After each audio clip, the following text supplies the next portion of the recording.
वहाँ पे आप अगर विजिट वीज़े पे आते हैं या इल्लीगल आते हैं तो वहाँ पे भी आप लीगल हो सकते हैं। जॉब कॉन्ट्रैक्ट किस तरीके से आपने ढूंढना है। अब ये वर्क परमिट जो आपको मिलेगा साल की, जो उसमें टीआरसी भी मिलती है, बहुत से ममालिक में 2 साल की मिलती है।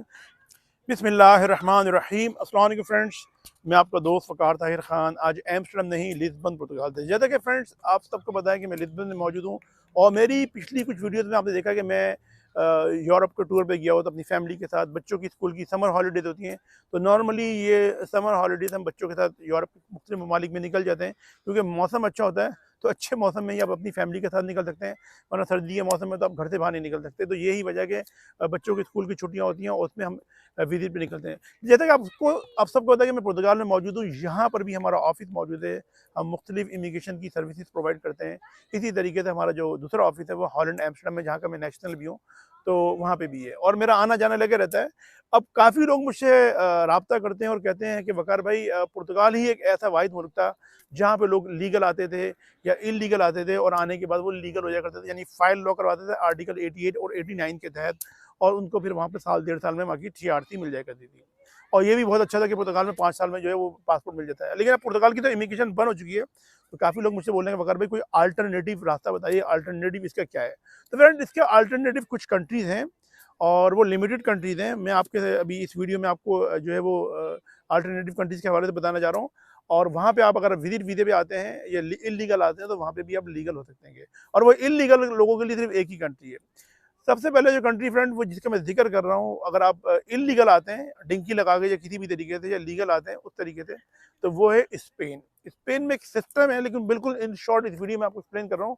आइंदा आने वाले दिनों में जब मैं एक्सपीरियंस से इस हवाले से वीडियो बनाऊंगा स्पेन के हवाले से और उस हवाले से हम क्या सर्विसेज प्रोवाइड करते हैं, तो वो फिर मैं आपको डिटेल से एक्सप्लेन करूंगा। तो स्पेन में एक सिस्टम जिसे कहते हैं पाद्रमेंतो। अगर वहाँ पे रजिस्ट्रेशन करवा लें और 3 साल उस रजिस्ट्रेशन के बिहाफ पे आप वहाँ पे रहें, तो फिर आपको स्पेन का रेसिडेंस कार्ड मिल जाता है, जिसे रेसिडेंसी भी कहते हैं।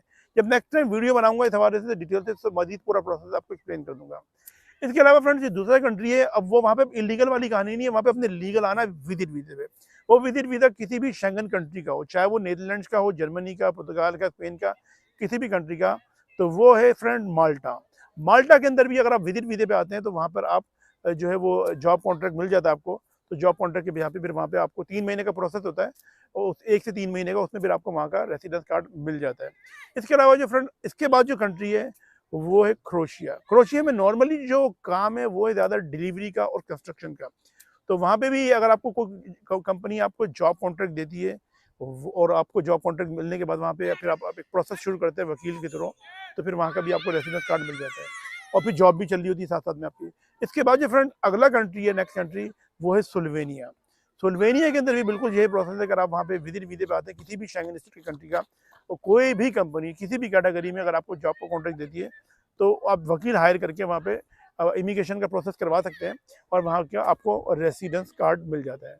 इसके बाद फ्रेंड, जो इसके बाद जो नेक्स्ट कंट्री है वो है रोमानिया। रोमानिया भी शेंगन स्टेट में इसी साल से शामिल हुआ है और रोमानिया के अंदर जो है वहाँ पे आप अगर आते हैं, वहाँ पे कोई कंपनी आपको जॉब देती है। पहले बता दूं कि रोमानिया में काम बहुत है। अगर वहाँ पे आपको जॉब को कॉन्ट्रैक्ट मिल जाता है तो वहाँ पे भी फिर आप जो है वो वर्क परमिट ले सकते हैं। और इसके बाद जो एक और कंट्री है वो है बल्गेरिया। बल्गेरिया भी इस साल से यूरोपियन यूनियन शेंगन स्टेट में शामिल हो चुका है।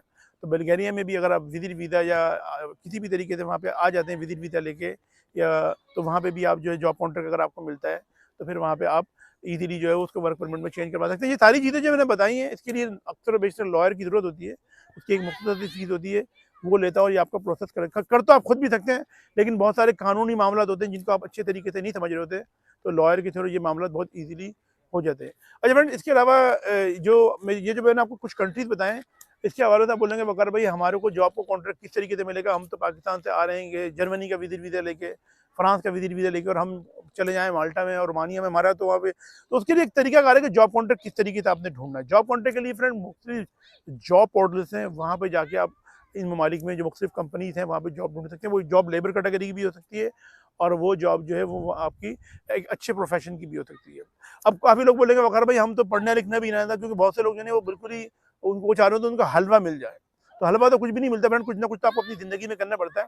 तो उसके लिए कि भाई अगर आप खुद कुछ नहीं करना चाह रहे, तो अगर आपको कोई दोस्त अजीज़ो वकारा इन कंट्रीज़ में मौजूद है तो आप उससे कहिए कि वो आपके लिए जो है वो जॉब का कॉन्ट्रैक्ट अरेंज कर दे। जिस कंपनी में, जिस फैक्ट्री में वो खुद काम कर रहा है, आप उससे बोलें कि भाई मेरा भी उसी कंपनी में बात कर लो, वहाँ पे लेबर की ज़रूरत है या किसी स्किल होल्डर की ज़रूरत है जो मुझे आता है, तो मेरे लिए भी जॉब का कॉन्ट्रैक्ट अरेंज कर लो और मैं फिर विजिट वीज़ा लेके आ रहा हूँ। तो जब मैं वहाँ पर आऊँगा तो फिर मेरे को भी ईज़िली जो जॉब कॉन्ट्रैक्ट मेरे पास मौजूद होगा तो ईज़िली फिर मेरा ये प्रोसेस हो जाएगा।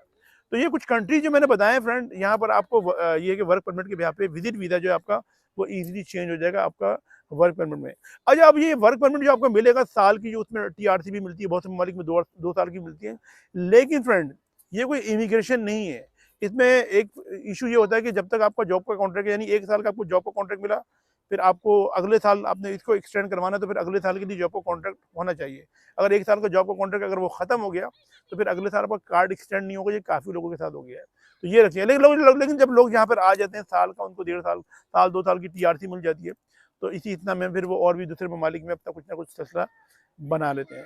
तो फ्रेंड्स ये है आज की वीडियो, और आपको पता है कि हमारी फर्म जो वीज़ा इमिग्रेशन के प्रोसेस डील करती है। इस हवाले से अगर आपने सर्विसेज लेनी है तो ऊपर जो आपको मेरा नंबर नज़र आ रहा है, आपने मुझे इस पर कॉल नहीं करनी, आपने मुझे सिर्फ अपने जो है डिटेल लिख के भेजनी। कुछ सवालात हैं उनके जवाब लिख के भेजते हैं।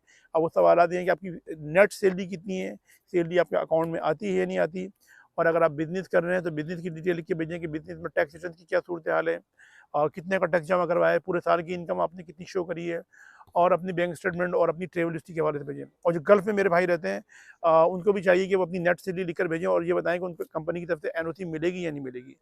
तो ये है कुछ सिलसिला, ये सिलसिला मौजूद है, और ये कुछ इन्फॉर्मेशन मैंने आपको दी है, और इस हवाले से अगर आप रब्ता करना चाहें तो कर सकते हैं। फ्रेंड्स ये आज की वीडियो। आप सब अपना बहुत बहुत ख्याल रखें, अपने पेरेंट्स और अपने बुजुर्गों का बहुत बहुत ख्याल रखें, और अपने भाई के चैनल के भी। मैं मिलता हूँ अपनी नेक्स्ट वीडियो में। अस्सलाम वालेकुम, अल्लाह हाफ़िज़।